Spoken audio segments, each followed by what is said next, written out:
कभी दीवार उठाती है, कभी तलवार उठाती है। ये दुनिया प्रेम करने वालों को तो केवल जहर पिलाती है। ये शेर आज के इस चर्चा में, ये शेर आज के माहौल में सटीक बैठता है, क्योंकि आज भारत में एक विवाद है और विवाद अंतर धार्मिक विवाह को लेकर है। अंतर धार्मिक विवाद जो ना समझ पाए उनके लिए आजकल भारत में लव जिहाद का माहौल चल रहा है। हम लव जिहाद का माहौल इसीलिए कह रहे हैं क्योंकि देश की 6 राज्य सरकारें ने इस बात का ऐलान किया है कि वो लव जिहाद को लेकर कानून लाएंगे।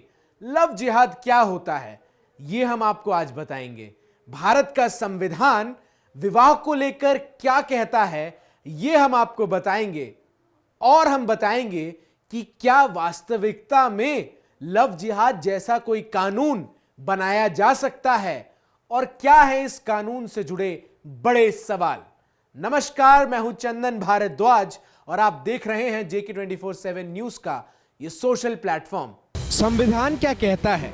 देश का संविधान नागरिकों को विवाह की स्वतंत्रता देता है।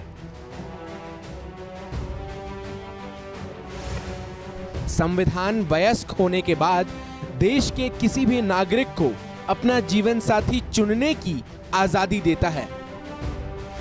स्पेशल मैरिज एक्ट 1954 देश में कोई भी पुरुष जो 21 वर्ष की आयु का हो और महिला 18 वर्ष की आयु की, वह किसी भी धर्म के हो, उन्हें आपस में विवाह करने का अधिकार देता है।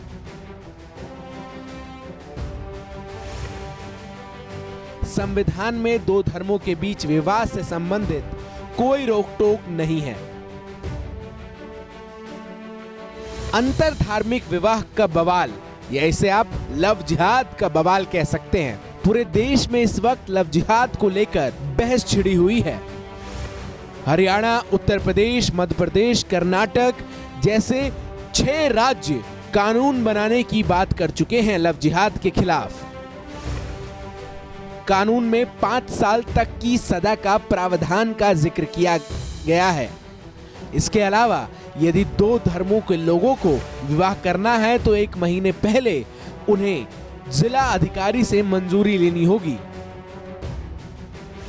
अब बड़ा सवाल यह है कि क्या देश के संविधान में लव जिहाद जैसा कोई शब्द है? क्या सरकार के पास ऐसा कोई डेटा है जिससे कथित तौर पर लव जिहाद के दावे सच माने जा सके? क्या 2 अलग धर्मों के लोगों का प्यार और विवाह को अब लव जिहाद कहा जा सकता है? क्या लोगों की शादी किससे हो ये अब सरकार निर्णय लेगी। तो देखा आपने किस तरीके से भारत के संविधान में लव जिहाद जैसे शब्द का कोई भी जिक्र नहीं है।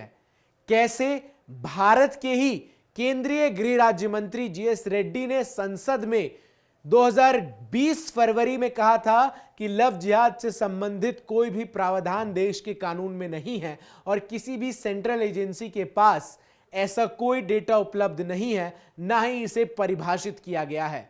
तो फिर बड़ा सवाल यह उठता है जिस पर हम चाहेंगे कि आप कमेंट कर अपनी प्रतिक्रिया दें कि क्या अब इस देश में किसका विवाह किसके साथ होगा, ये देश की सरकारें, चाहे वो केंद्र सरकार हो या अलग अलग राज्यों की राज्य सरकारें हों, ये तय करेंगी।